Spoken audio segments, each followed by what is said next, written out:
Shalom Aleichem, everybody welcome. Great to see you as we move toward Rosh Hashanah. Volume's good? No problem? Okay, acoustics are so if I have any echo, it is not my fault.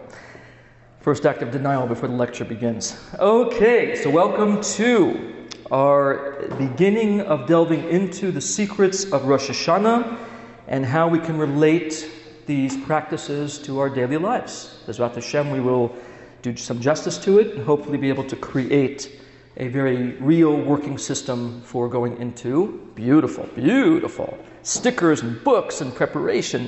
You guys are way ahead of me. So let's begin with what I think is the more obvious question about Rosh Hashanah. If we translate Rosh Hashanah and we translate the words literally, what does Rosh Hashanah mean? Head of the year, right? So it's often expounded to mean Techilat Hashanah, the beginning of the year, right? The beginning of the new year. So comes Aleph Tishrei, the first of Tishrei, and we transition from the month that was to the new month that is. That's the most basic understanding of Rosh Hashanah.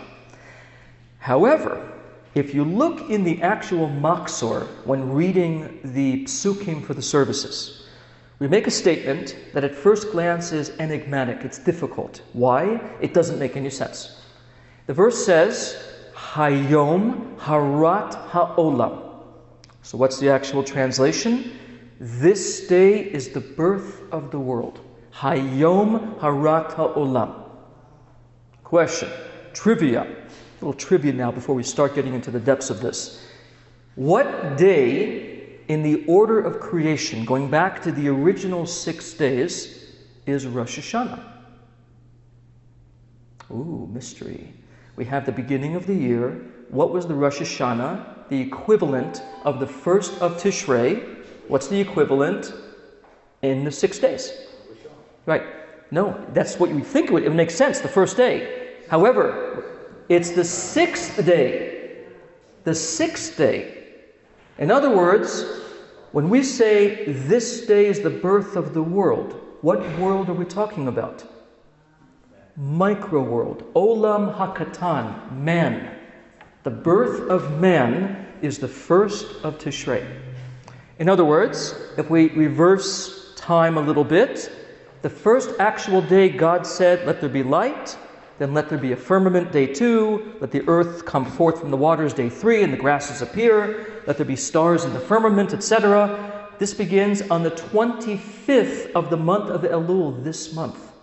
So when you come this month to 25 on the calendar, Kaf He Elul, you are officially on day 1 of the 6 days of Ma'aseh Bereshit. Rosh Hashanah is day 6, birthday of man.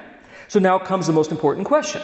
If in fact day 6 is not the birthday of the world, but the birthday of man, why don't we say in the Machzor, Hayom Harat Adam, Hayom Harat Ha'ish? Man was made this day. What we say is, Hayom Harat Olam, the whole world is born on this day.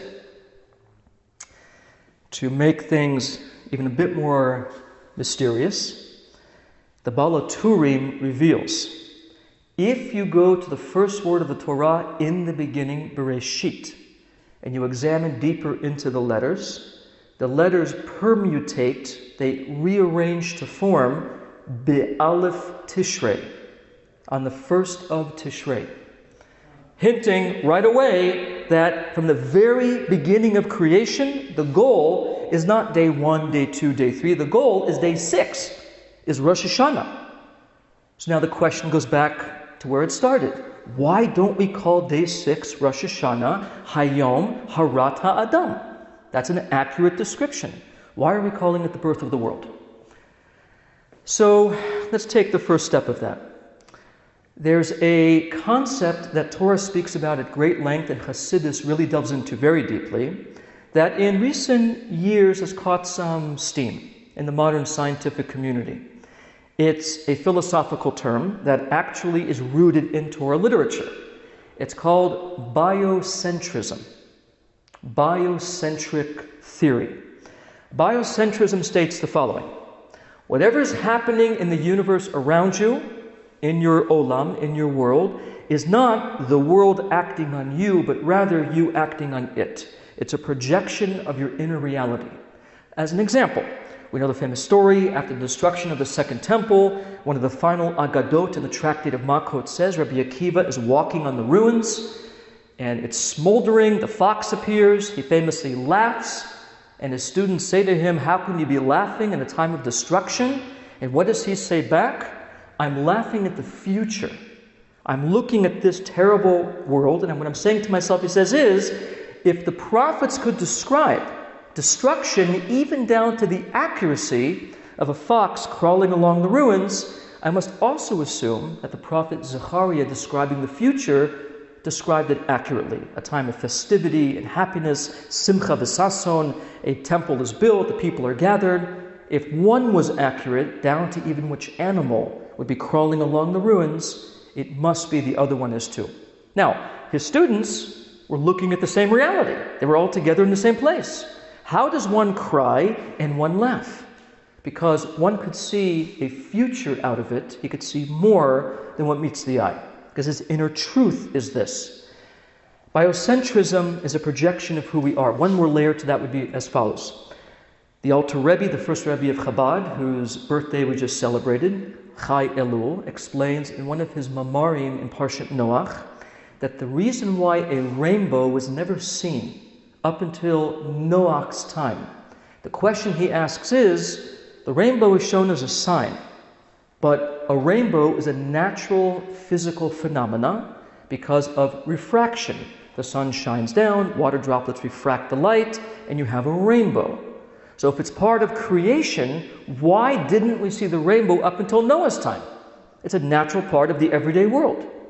So he explains, because the sins of man were so tremendous in that era, and it was a world event, a worldwide fall, the clouds were so thick, they were so black, that visible sunlight could not penetrate through to allow for the refraction and the rainbow to occur. Why? So again, the clouds were thick because man's deeds were le'akem, were off the proper path. As if the weather conformed to the nature of man, not the opposite, man conforming to the nature of the weather. This is called biocentrism, and it's a major principle in the Torah. The world around you is a projection of who you are. So, going back to the question, why do we call day 6 the birthday of the world and not the birthday of man?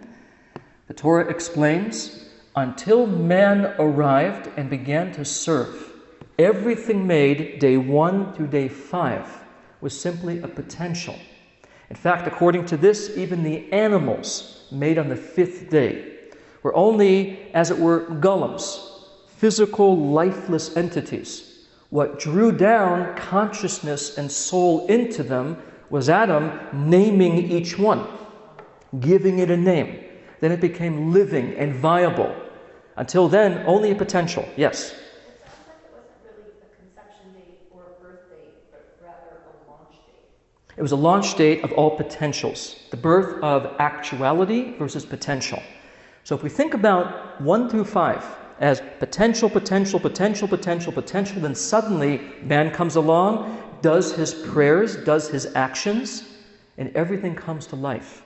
As the sages say, even the grasses on day 3, though it describes sprouting from the earth, they didn't sprout above the earth.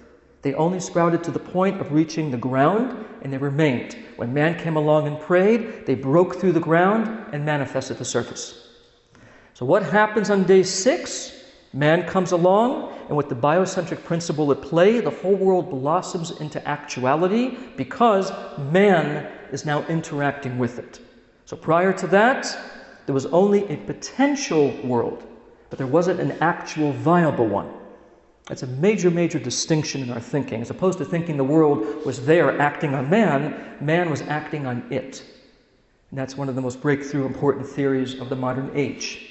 Universe is a projection of who we are, not the opposite.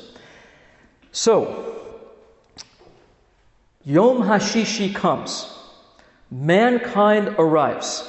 He begins to arouse from below, the terminology in the Zohar Kadosh. Itaruta dilatata. He's arousing, showing interest in his spiritual mission. Life blossoms around him. The grasses come out, the animals are alive, the world takes form. So now, Rosh Hashanah, the birthday of man, called the birthday of the world. But here's the question. Rosh Hashanah, if you look in the Machzor, is very little about man. What is really Rosh Hashanah talking about? What are we doing on it? Right. We're doing tshuva, shofar. We're crowning God as king. We coronate God as king. We're basically declaring God is king, and we're making a reaffirmation of that truth in our devotion to its principles. Does that make sense? So man is mentioned tangentially, but the main focus is crowning God king. Now watch this. If we talk about crowning God as king, in the Kabbalistic vernacular, what that means, from a Kabbalah's perspective, is binyan sfirot de malchut. We're building the kingship in the world. Now, as we know from previous classes and many, many writings, when we talk about the attributes that we need to build that kingship to make it real and viable, we spoke about 10. Eser sfirot blima, 10 sfirot, 10 lights of creation, 10 powers within the human being that are an analogy to them or a metaphor for them. 3 intellectual, 7 emotive. When each one of the 10 reflects its godly virtue, we have a built construct of malchut. We've built God's kingship. However, this is now where we delve deeper. In the Kabbalistic writings of Likutei Levi Yitzchak, the Rebbe's father, some of the deepest insights in the world of Kabbalah, the Zohar, the Kitvei Arizal, other places, he mentions like this. There are 2 different acts of constructing God's kingship in the world. We'll say it in the Kabbalistic vernacular, then we'll take the Rebbe's understanding to make it more real for us. Number 1 is called Keter Shebemalchut, the crown of kingship, which comes from, this is just the terminology in the original writings, Chatzei Chesed de Zeranpin, half the kindness of the 6 traits of the heart. Okay, that's just the term for it. The second part are the 7 lower traits called Sheva Sfirot Sheva Malchut Mitzad Gevurot, the 7 lower traits of kingship from the side of Gevura. So it's a very clear distinction. To build God's kingship properly, there has to be Keter Sheva Malchut from the side of kindness and the 7 lower traits from the side of Gevura. So the Rebbe comes along and Likutei Sichot says, to understand what that means is understanding 2 parts of the service that you need to have, not just at all times in general, but Rosh Hashanah in particular. Number 1, we have Teshuvah. Unbeknownst to many, starting really yesterday, meaning tonight is already the 2nd day, the last 12 days of Elul are said to be a tikkun for each month of the 12 months of the year. So today, concluding Chai Elul, we fixed, if you would, January, the month of Nisan. Going into day 2, Iyar, Sivan, Tammuz, Av, Elul, Tishrei, all the way through to Adar. So on one level, says the Rebbe, we have to be aware that our deeds mattered, and if we did make our mistakes, if we went the wrong way, we have a responsibility to identify them, to reflect on the error and fix them. So principles of tshuva, identification/regret, confession of the wrong deed, abandonment of the behavior. We know this is halacha 101 for Hilchot Tshuva. Identification/regret, confession of the act, and finally abandoning the old injurious ways. That corresponds to the 7 lower Gevura traits of Malchut, meaning there is an effect that you had on the world, yourself in the greater world, by virtue of your wrongdoings. And now you're fixing them. So here we are, last 12 days. It should be for each and every one of us a sense of perturbation, a sense of concern. Did I do something to another, to a certain environment or person, institution? For example, I found out today, my own reckoning, that a certain person I owed a little bit of money to, like $5. Okay, I mean, he can care less. Doesn't matter to him. Why? Because one time he did something, it was a long time ago, but I was aware of it. Okay, well, it's not a big deal for me, not for him, but you know what? It matters. It's money owed to him. Remembered it, gave him a call, made the payment. So right now we begin to tighten up the parts of us that maybe throughout the year were somewhat overlooked or mismanaged. Gentle euphemism for cracking it or breaking it. And we're fixing it now. However, there's another part of us, says the Rabbi, called Keter Sheba from the side of the half-kindness of Zeranpin. That means that part of you is never, ever, ever quiet, is never, ever, ever maimed, affected, or degraded. It's a part of you that is forever attached in such a way that no matter what happens to the part of you that comes out of it, this part of you is inseparable from the Creator. So it's two levels of awareness simultaneously. On one level of me, I can affect change, good or bad. Bad, God forbid. The other part of me, Keter Sheba Malchut, is my inseparability from the Creator. There is never a separation. No matter how low I may fall in my consciousness, it's never going to affect the truest connection I have. So it's two things at once. Now the question we have to ask ourselves to get to Shofar and what it means is, what does it mean two things at once? How could it be both this and that? Which is a very common theme in Hasidus. It's this and that at once simultaneously. How is that possible? How can I at one hand hurt everything, including degrade my own consciousness, and simultaneously have no change at all and be absolutely perfectly connected like the first day I arrived on the earth? How's that possible? So to make sense of how two things can happen at the same time, we have to understand a little bit about how the soul itself is constructed. Let's start with a very simple thing. A couple of months ago I was in Sfat, Baruch Hashem, northern Israel. We're touring about everywhere, the bookstores, the restaurants, everything. We entered into a small building, this is a daring thing for sure, where they were doing glass blowing. Have you seen that? Unbelievable. One of the many artists in Sfat, her specialty was to do glass blowing in front of you and create incredible works of art. Now, I heard about this, I read about this, but to sit and actually have a private one-on-one viewing of it from 5 feet away is a very different, we have a very different experience of it now. It involves a couple of things.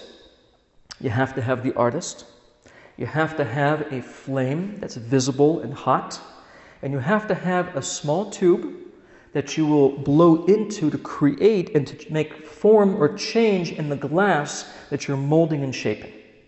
It's all three. And she was explaining how she does it. It was about 20, 25 minutes, made a beautiful glass vase, and we took it home. It was great. I was particularly excited because this is the exact analogy given in the writings of Kabbalah for understanding the soul and how the soul can be simultaneously perfectly connected and yet fractured, all at once. Comes the Arizal and says the following, right? The famous master Kabbalist from 400 plus years ago, who represents the second stream of Kabbalah. The Arizal comes and says like this: to understand the soul, you need only contemplate glass blowing. And here's how. Before anything, and we saw this is step by step what we saw. Before anything happens, in terms of the art beginning, who do you see first? Before you see the flame or the glass or anything, you see the artist. The artist is sitting in the shop, maybe standing up to go to the workbench. You see the artist. At this point, there's no work at all.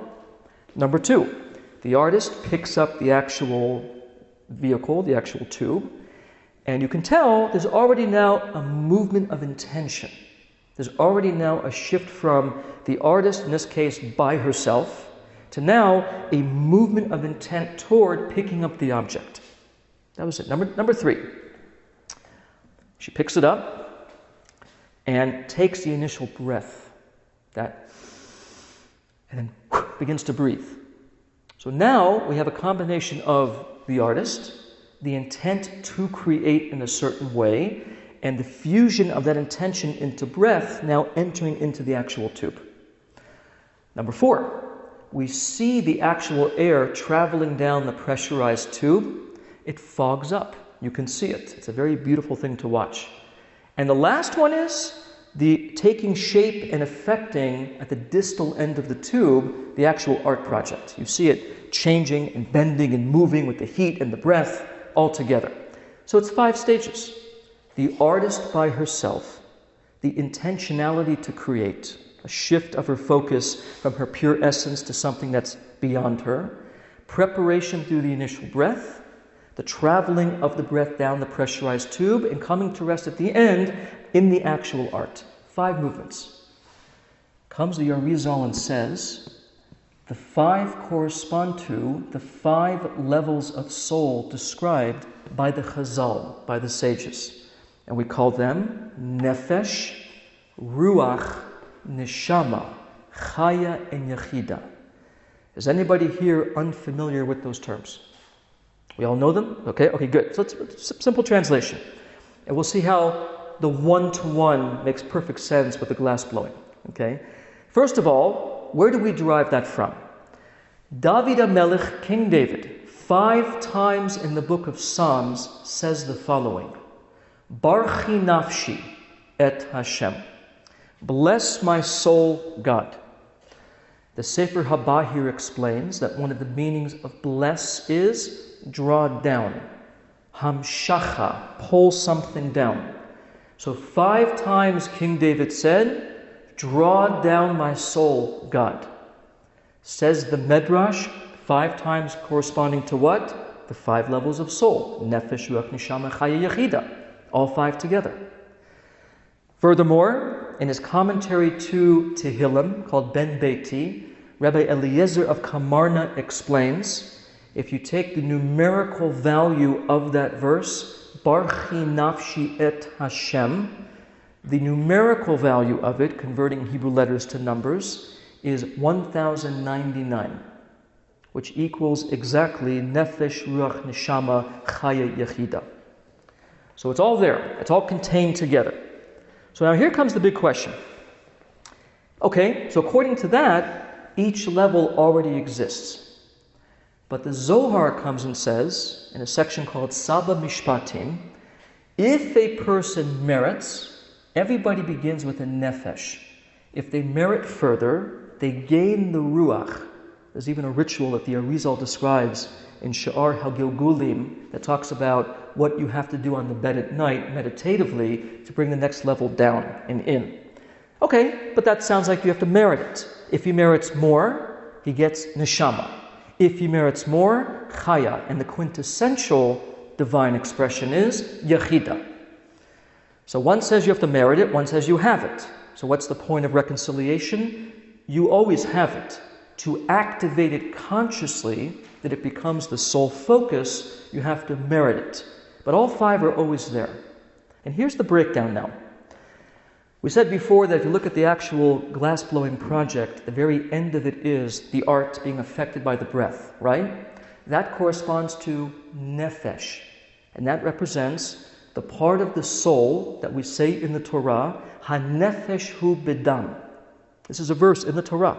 A couple weeks ago we read, you will not consume blood of an animal. Why? Because ha-nefesh hu b'dam. The level called nefesh travels and circulates in the vehicle called blood. It's a blood thing. It's the basic viability and existence of the body. So what does the word nefesh actually mean in Hebrew? Vayinafash, resting. It's at rest. So going back to the art project, once I blow through the tube and it travels and affects the actual art, the final shape and the rest of it, that's called nefesh. It's present and conscious in the body at all times. Would it not be in your body, you wouldn't exist. You wouldn't be alive. You have to have this. It's present, it's always with you. What about the ruach? Level 2. What does ruach mean? Spirit or? Wind. So literally, if I do this, I can feel it. Wind. We call that ruach. It'd be appropriate to say on a windy day, the ruach is strong. Like in the book of Kings, Eliyahu Hanavi, when he was looking at the wind breaking the rocks. It was a ruach, a strong wind. So as the wind blows down the tube, and you can see it fog up, that's called ruach. Spiritually, that means the 6 traits of the heart, the 6 emotive traits of the heart. Go back to the tube for 1 second. When I blow through the tube, we said before that on one extreme you have the artist with all the preparation. On the other extreme you have the breath consolidating into the actual art. In the middle of that is breath.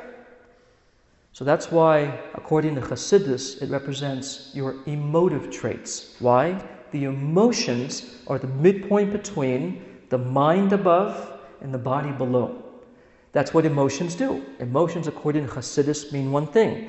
It calibrates what you're thinking and then projects it into how you speak and move for others to benefit. If I have a strong emotion, the emotion, if I'm really good, you'll never know about. I can hide the emotion inside. At the same time, what do emotions want to do? Always burst out to the outside. They don't want to be inside. So the emotion's a midpoint. It's not seen by others, but it's encouraging you to project it to the outside. Just like the tube. The ruach in the middle, it's not the artist by herself, it's not the end of the project, it's the middle connecting the two. So what's called ruach in Hebrew means the 6 traits of the heart whose coordination is to stir up the inside to project it to the outside. It's called in Hasidus, or hameir luzulato, light that shines to another. Okay, enough with that. 3rd level, neshama. That we said was the breath as you blow out. So if I do this, if I put my hand here, I can feel it, right? I can feel this. If I go closer and I'm breathing, it's still somewhere between my mouth and leaving the lips to the outside. So that, unlike the ruach, is not a separate thing. It's still very much connected to the artist who's generating it. So neshama is even closer to the original unified source than even the ruach, and that corresponds in the soul to the thinking part of you. Neshama of the brain. The brain of a person is certainly more capable than the heart. The mind itself is the responsible innovator for everything we do. Even how the heart goes often is a projection of the mind. So what we call neshama is all of the cognitive ability, spiritual cognition of a person, and all that it does therein. And that's why it's the lips. It's somewhere between the inside and the outside, but the connection is more clear. Our sages even say the reason why the neshama is in the head is because, unlike the heart or unlike the body, a person's mind can literally time travel to the furthest past or project to the furthest future. The ability of the mind to be anywhere in time is similar again to the neshama. It's able to travel in all kinds of ways. Okay, chaya. The level called chaya is now the movement of intentionality. That's now where the artist is already inside thinking about, I want to go and build this project. I'm going to walk up and do a sphere. I'm going to make them a sphere. And the will already goes toward a certain projection. It's not just the person by themselves. It's a movement of the essence via volition toward a certain destination. It's an intention. So again, that's now very much inside of a person. That's literally in the person mamash. It's not to the outside yet, neither in breath or in wind or anywhere else. It's in them, but it isn't the essence of them. It's already separating from them. And the final level called yachida, which means singular, is the essence of who you are.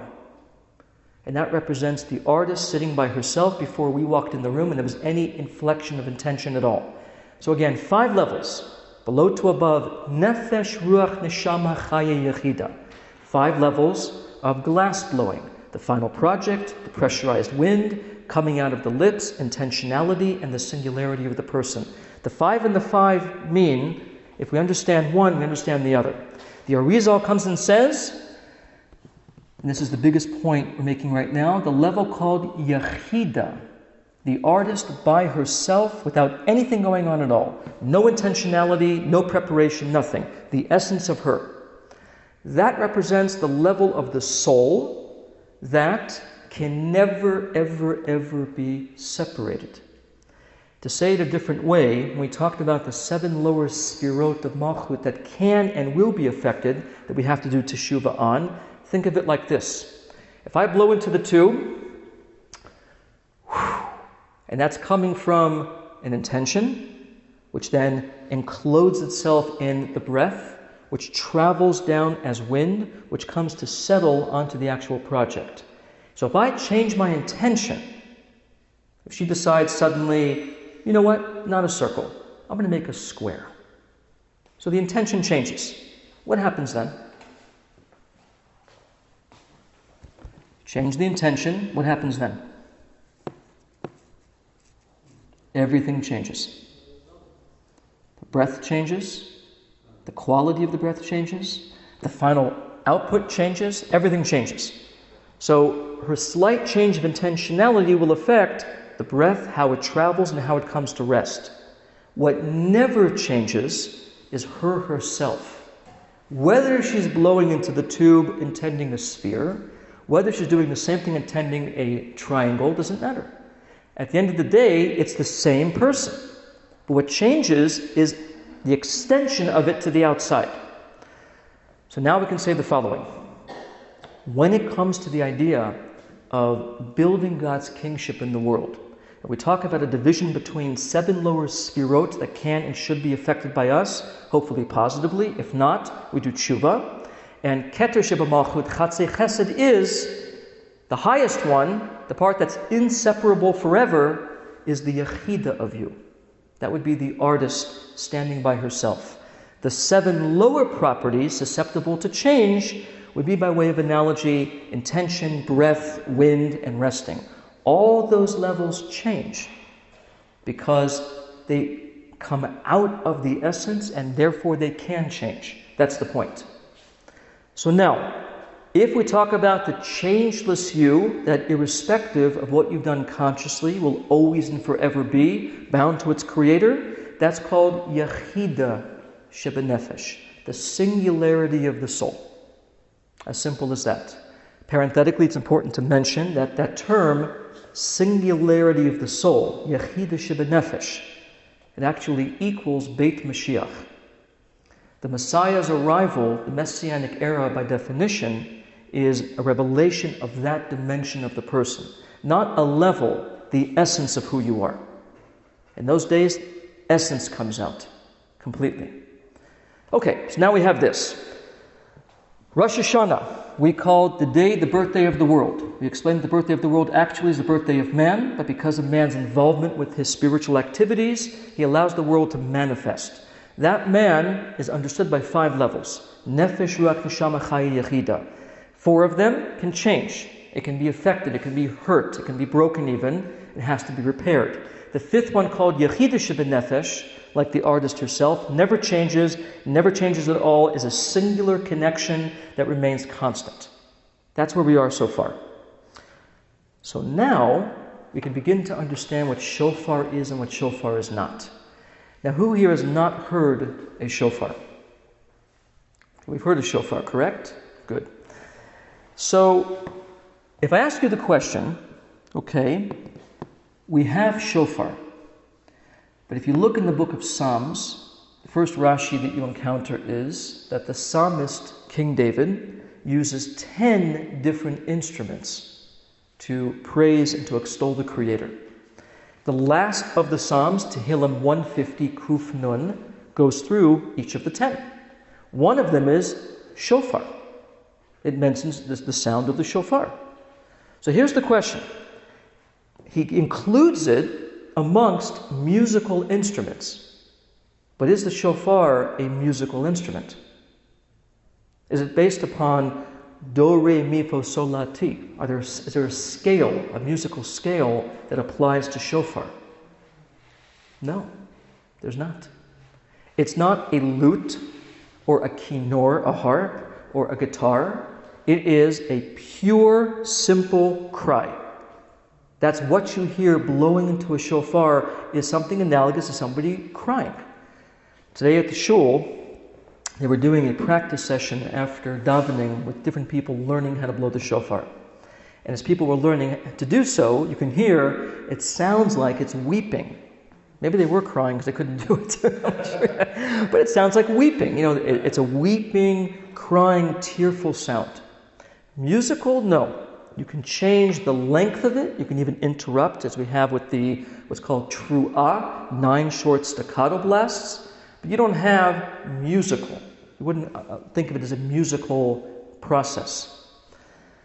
Okay, so why do we choose a shofar for specifically Rosh Hashanah? Yom Tru'ah Yiyeh Lechem. It'll be a day of the Tru'ah, one of the 4 sounds of the shofar for them. Why do we have that on Rosh Hashanah? The new year. Use a guitar, use a piano, use something that's musical, melodic, and beautiful. Why do we have the shofar? So now we can get a little bit deeper based upon our previous analysis. The shofar's blast does not have a scale because, as taught at length in the Talmud in many places, we know that the musical scale is relative. When the Mashiach will come, according to the Talmud in the Sechet Arachin, there is going to be an 8th musical note identified that's going to be practiced by the Levi'im in the Beis HaMikdash. So one more time. When the Mashiach will come, there is going to be available to humankind, as for right now, an unknown 8th note that will become part and parcel of the musical experience. At the time of the resurrection of the dead, there will be 10 notes, according to the Talmud. So musical scale, it's just starting. All that we've accomplished, the classical composers, rock and roll, you name it, everything we have in the world of music is all based upon a limited number of notes and scale and ability. Comes Mashiach's time, when new dimensions begin to open, there'll be new levels and dimensions of music inaccessible today to the human psyche. An 8th note, a 10th note, and God willing beyond. Okay, so if that's the case, notes represent what's called in Chassidus merkav, textured phenomena. It's not essence, it's layers of something. But the yechida of the soul, that singularity, that's not a level. That is the essence of who you are, and no matter where you are on the scale of merit, never changes. So what the shofar is a non-scaled instrument. The simple cry represents, as simple as this, what's called in Chassidus, nikudat halev, the innermost point of the heart. It does not hold by a scale because it isn't scaled.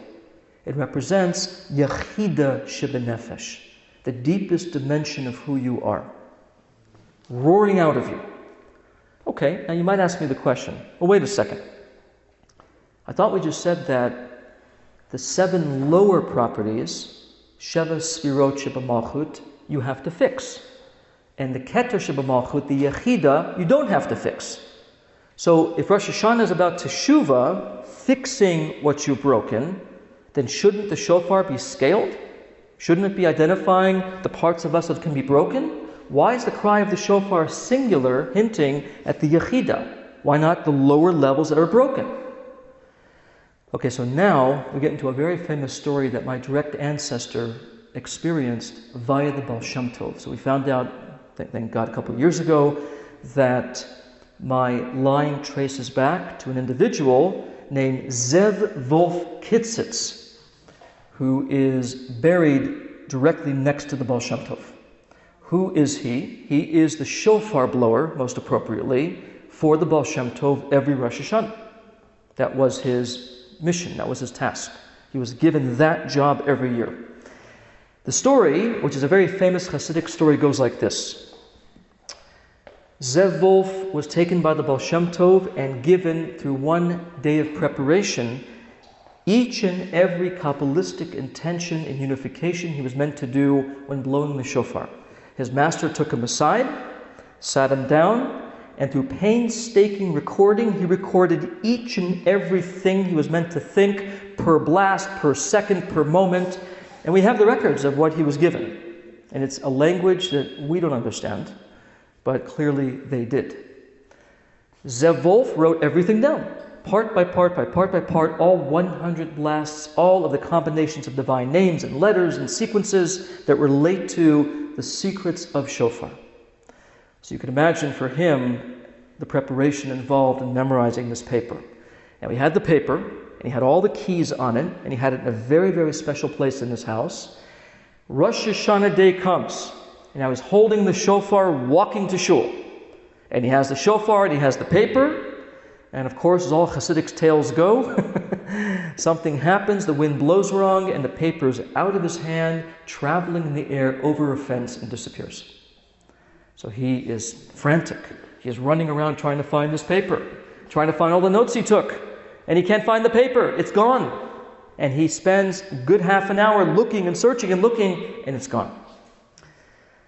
So you can imagine the condition he was in walking into the shul, holding the shofar, and the paper is now lost. He walks in, doesn't even look at the Baal Shem Tov. You could tell he was depressed. Sits down, and just before Musaf, when he's called up to make the tikiyot, he ascends to the bima. He takes out the shofar, and he's trembling because everything he was taught, he forgot. Everything. Panicked, he forgot, paper's gone. He holds his lips up to the shofar crying, and he blows with such force that the shul, everybody in it shudders. They never heard a sound like this. And he performs 100 blasts, according to the halacha. Musaf is done. He sounds it again at the repetition. He does another again at the end of the Rosh Hashanah service. He's done. And now he's trying to get out of the shul quickly. He doesn't want to face the Baal Shem Tov. But the Baal Shem Tov corners him. And in his gentle way, he says to him, I know what happened. And I want you to know the difference between what I gave you and what you did lies in this. He says, I'm aware above of which doors are locked, which doors we need to break open in order to have a propitious and successful year. I gave you all of the keys and all of the formulas to unlocking the gates that would bring us the blessing. Key by key, lock by lock. I gave it to you in order, I gave it to you in sequence. Had you followed my order, you would have known which key for which door, for which lock, for which chamber, thus bringing in all the blessings that we needed. But you lost the paper. So already now he's getting more depressed. He says, however, good news is this. What you lacked in keys, you gained by taking out an axe and taking that same door, you tore through the door from top to bottom, it split in half, and there was nothing left. So he smiles and says, every door I wanted you to open through the meticulous application of keys to locks, you were able to open by one sincere act that went from the depth of the heart out, which then restored everything. All blockages gone. All barriers to progress gone. All impediments to spiritual maturity gone. And we're going to have, he said, a very blessed year indeed. That's the story. Amen. Amen. For this year as well. So why is that important for us? Because what shofar does, says the famous Hasidic Makubal Hillel Paritcher, one of the famous disciples of both the second and third Rebbes of Chabad. He says, shofar is the ability that even when the river is dry, this is his analogy, as opposed to relocating the town, which is not really possible, what do you do instead? You take out the shovel, maybe today the bulldozer, and you dig all the way into the earth until you find an untapped vein of water. And that vein of water, that ma'ayan, when it comes erupting out of the earth from the depth, can restore the entire flow of the river.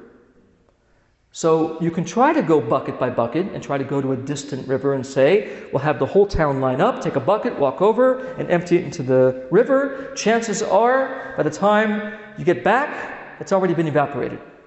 So how do you fix the river? Dig deeper. There's something untapped below that you're not connecting to. And if you connect to it, no problem. The conscious river will be back. This is why the word shofar has the same value, 586, as ma'ayanot, which means fountains.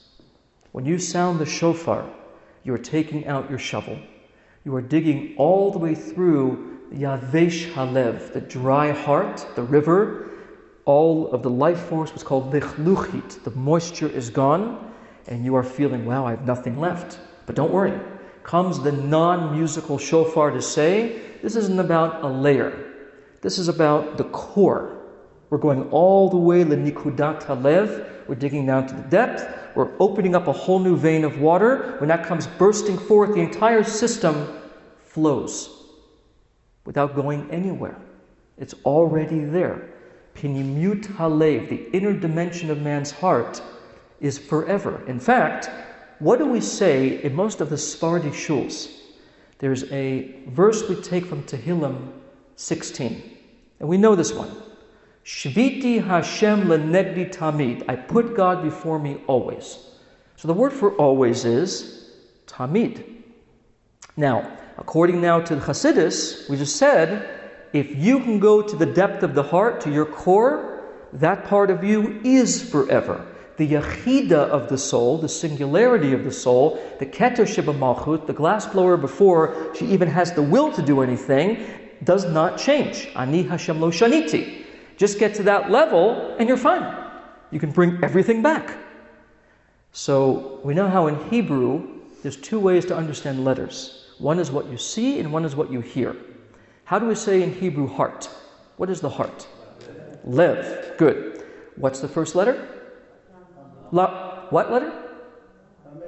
Lamed. Okay, so how do you write a lamed? Just show me. Good. But what do you hear when you say lamed? There's more letters, right? You don't, right? Mem and dalet. Lamed. So remember mem and dalet, okay? Put those aside for a second. What's the second letter? Okay, vet, lev, right? So bet is bet, but bet is bet yud tav. So the letters that are produced on the inside of the bet is yud and tav. The letters of the lamed is mem and dalid. Together it's the word tamid. Forever. So the inner dimension of the heart is in fact tamid, forever. So to get there, right, to arrive there, you need to have a vehicle. All year, as we make our mistakes, we make our errors, here's the problem. The heart gets hardened. The accessibility of that part of us that's unchanging becomes somewhat covered. Our objective has to be for the new year, uncover it. The analogy given in the Sefer HaZohar is Jacob arriving at Lavan's territory, and the first thing he encounters is Rachel by the well. And what's the first test he has to do? Approaching into the area, there's a rock on the well. He walks over, and with his pinky, it says, moves the rock off the well, and now the shepherds can get the water and nourish the flock. What is it talking about? There's a rock on the well, nobody else but him could push it off? But the Zohar comes and says, the well that we're talking about is not the well of just a physical well. The Be'er is the heart itself. This was a heartless region in the world. The arrival of a tzaddik means when the master walks in, he can take the proverbial rock that covers and deafens the heart, those superficial broken levels, roll them off, and reveal Pinimut Halev, the inner tamid of the heart. That's what Yaakov did. Now we just said that there are 7 traits of the heart, right? The 7 lower sfirot that we have to fix and analyze and repair. Well, Jacob's name, Yaakov, actually equals 7 times Hashem, 182, 7 times 26. All that tzaddik does is goes into what you already have and pulls it out. So he came to a region that was not even aware of its own self, and he rolled the rock off, and he brought the waters out, and he made it available and accessible to all. Shofar is the experience of reaching to the inner ma'ayan of the heart, ripping it out, and allowing yourself now to have a complete recharge, even if consciously you have forgotten, or you're tired, or you're weakened, or you're desensitized. Doesn't matter. When you hear shofar, the ma'ayan note of the heart erupt. Believe me when I tell you that we could spend easily 15 classes just on the meaning of the word shofar. I'm not saying that figuratively.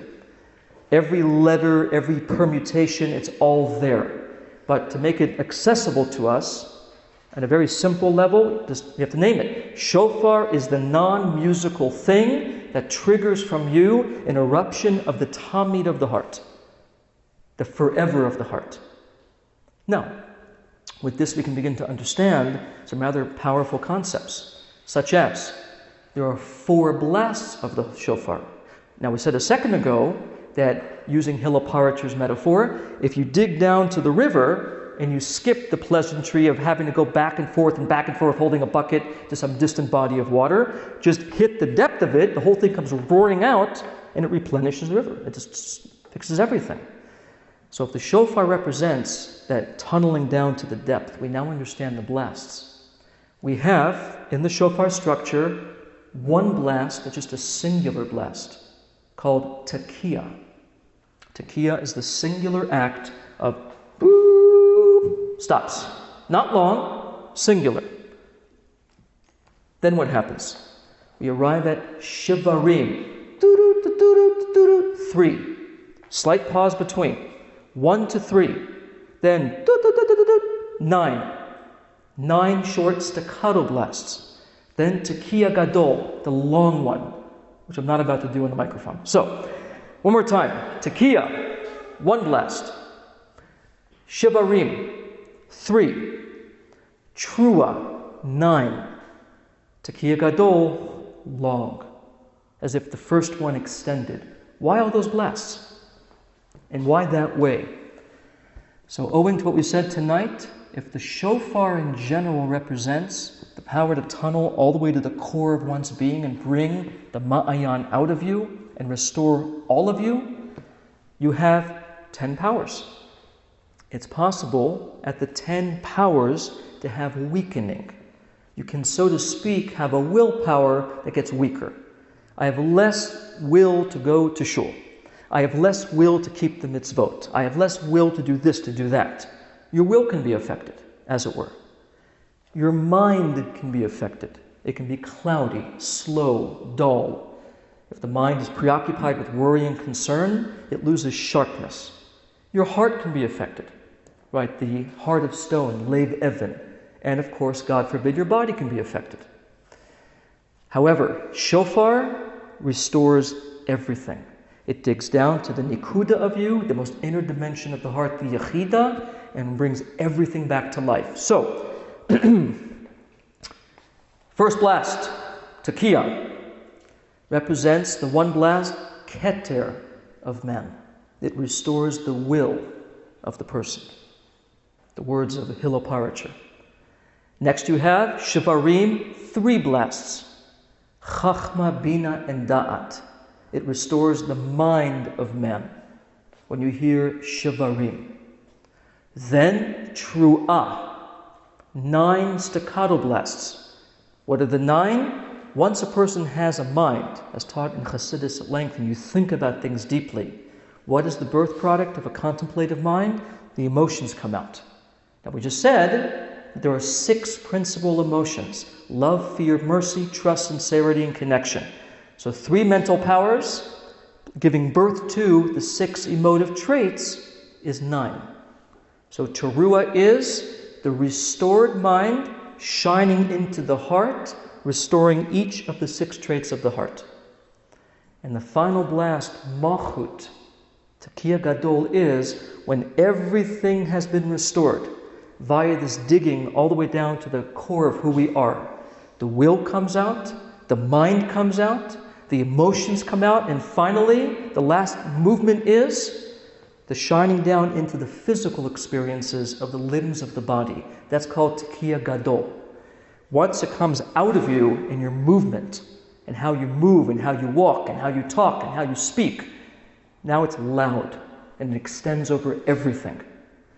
So the structure of shofar, tekiah, shabarim, teruah, tekiah gadol, is the restoration of the 10 faculties, which even if in the course of the year became dull, became lackluster, free from the mistakes, because the shofar goes all the way down to the ma'ayinot of the heart, the tamid of the heart, it restores everything back, not by the painful process of transporting back and forth, just because you dug deep enough.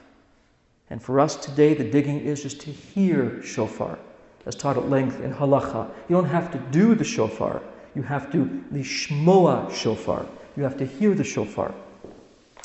The last point we'll make tonight is, this is also why when you pick up the shofar, according to our tradition, when you pick it up, what the person blowing the shofar is meant to think about is 2 words, which are actually part of what's called Ana B'Koach, the famous prayer that we read from Rabbi Dahunia ben Hakana.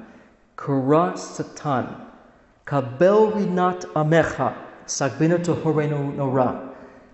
Kara Satan means to rip apart the Satan, to rip any mekatreg, any accuser against us. So why does he think about this when he picks up the shofar? Because if the shofar again goes all the way to the core of who you are, even if a Satan comes and says before the throne of God, hey, so-and-so just did A, B, and C, or this year did A, B, C, D, and E, he or she does not deserve, God forbid, the blessing, because there's too many walls in the way. Ah, yes, but with shofar, if you dig all the way to the depth and a whole new surge of life comes out, whatever dryness you may have is immediately and forever rectified. So the Satan, the accuser, has no existence there. Not when it comes from the depth of the heart. And this is why we say lastly that the 10 days from Rosh Hashanah to Yom Kippur, those 10 are referred to as, in the writings of Kabbalah, the 10 depths of the 10 Sfirot. Day 1 is Malchut, day 2 is Yesod, and Hod, and Netzach, Tiferet, all the way to Yom Kippur, which is Malchut. In other words, when it comes to those 10 days, they're not just called 10 days of tshuva. They're called 10 depth days, deep days. Because each day, reaching the depth of each one, restoring the life from the nakuda, the inner point of the heart, and everything comes back to life. So in summary, Rosh Hashanah represents for us then, so far in our first initial confrontation with the idea of it, Rosh Hashanah is the birth of you. The birth of man, Adam. And we're taught in Talmud, in Yavamot, the Jewish people are called man. Atem Adam, says Yecheskel Hanavi. You are called man. The birthday of the Jewish potential occurs Rosh Hashanah. How does it occur? Because now we can re-serve. And if you say to me, but wait a second, on Rosh Hashanah, I'm judged. Yom Hadin. I'm judged this day. And I have a lot to be judged about. Many errors, many mistakes. Then I'll say to you, don't worry, because both the first and second day, provided it's not going to be Shabbat, you have shofar. And the shofar is going to help dig all the way down to the river beneath. Draw those life-giving waters out, the simple cry of the shofar, not a musical scale. Restore the flow, and where? At all 10 levels. The tekiah keter, the chachma bina and da'at of shavarim, the Chabad and 6 traits of Teruah, and finally the Malchut, the Levushim, thought, speech, and deed of Tekiah Gadol. And when that happens, and the true Yechida comes out of you, the Keter Sheba Malchut, there is no Satan. Whatever thing you think you have that's holding the blessing back is gone, because now the true you came out, the Tamid of you came out.